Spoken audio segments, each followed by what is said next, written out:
प्रहरी अझ आज हामीले 5 जना निर्वाचन प्रहरीलाई त उहाँहरूलाई ल्याउनु 5 जना निर्वाचन प्रहरीलाई त हामीले रात दिइसकेका छौँ। अझै पनि उहाँ छुट्नु भएको रहेछ र उहाँ आजभन्दा के नाम तपाईँको पुष्पा पुन आजभन्दा 22 वर्ष पहिला चाहिँ श्रीमानले छोडेर माइती घरमा शरण लिएर बस्नु भएको रहेछ। छोरा एउटा छोरा, त्यो छोरा पनि दुर्घटनामा परेर अहिले राम्रो काम गर्न नसक्ने बल्ल बल्ल बचाउनु भएको रहेछ। राम्रो काम गर्न सक्ने अवस्था चाहिँ छैन भन्नुभयो।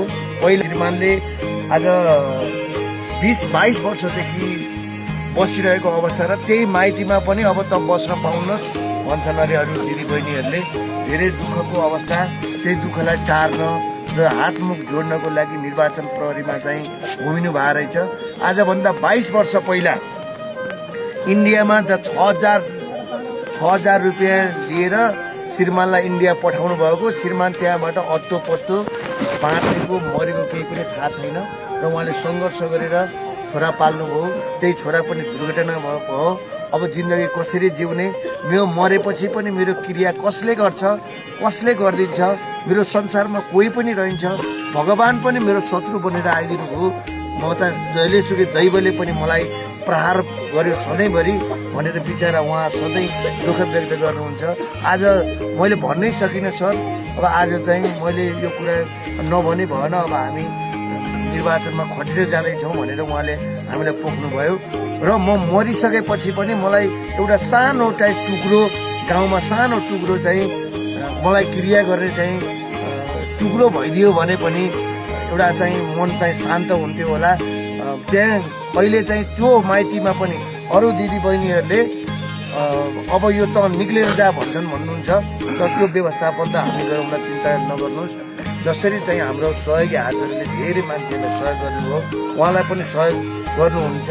के नाम भन्नुभयो अरे पुष्पा पुनलाई पनि सहयोग गर्नुहुनेछ।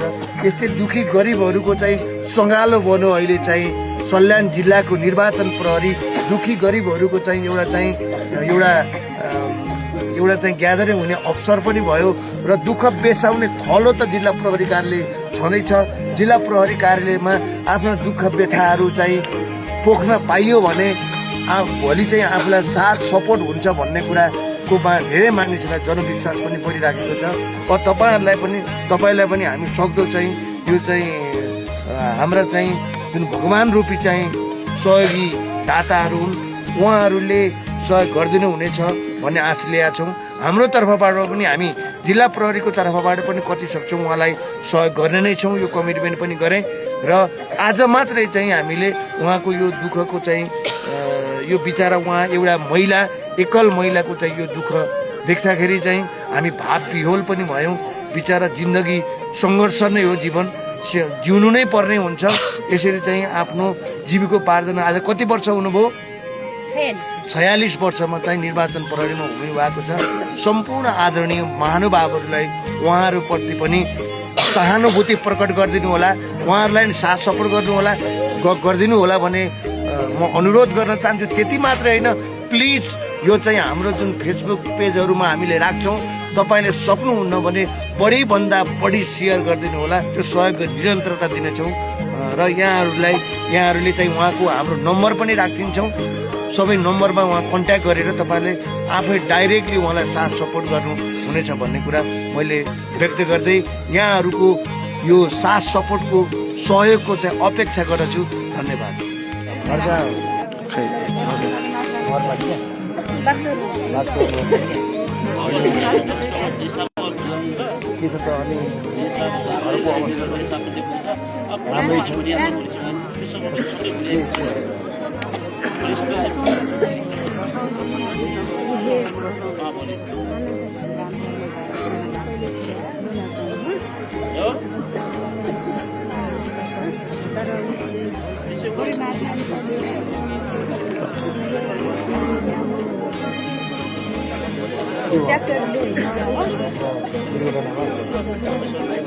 कति वर्ष भयो?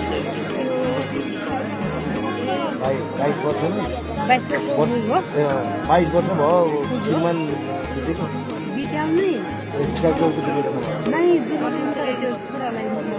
छोरेको छोडेको कहाँ छन् अहिले कतै छैन इन्डिया जान्छु भन्दा माइती पैसामा पार्न गयो अनि पछि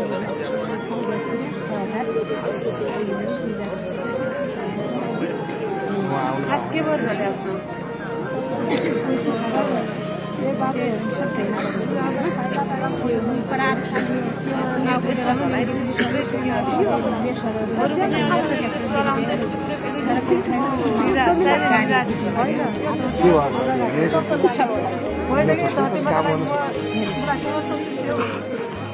कति वर्ष भयो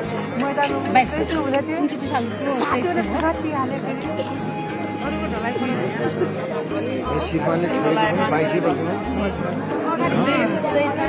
बेपत्ता हुनु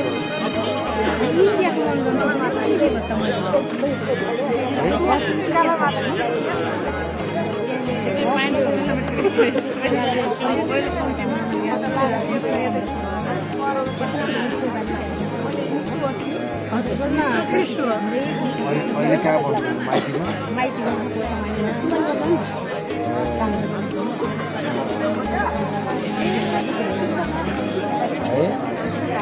भन्नु भएन त यो कुरा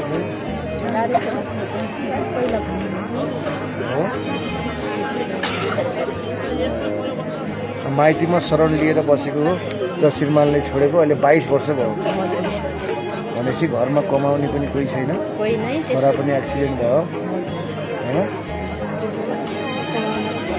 तपाईँ माइतीमा शरण लिएर बस्नु आज माइत पनि कोही हुनुहुन्न बुढी हुनुहुन्छ 75 कोही छैन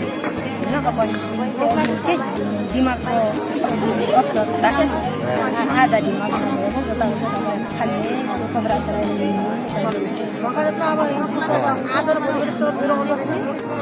धेरै पनि छ माइत पनि खतरा पनि हुन्छ औषधको लागि एउटा क्या थियो त्यो औषध हो औषध के दाजुभाइ छैन हामी दुईटीबाट हो 500बाट हामी 3 बहिनी हो जेठीबाट पनि 5 बहिनी 3 बहिनी 11 अब छोराले मैले त क्रिया गरेँ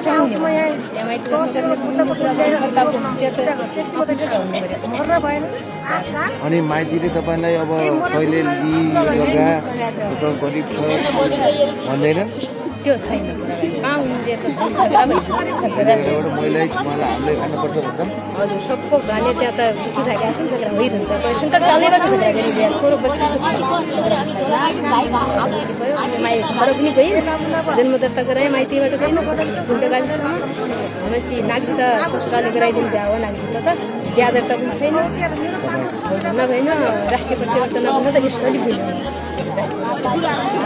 अहिले बन्द अब हामीले यहाँ निर्वाचन प्रहरी भइसकेपछि बनाइदिनु भन्न पहिला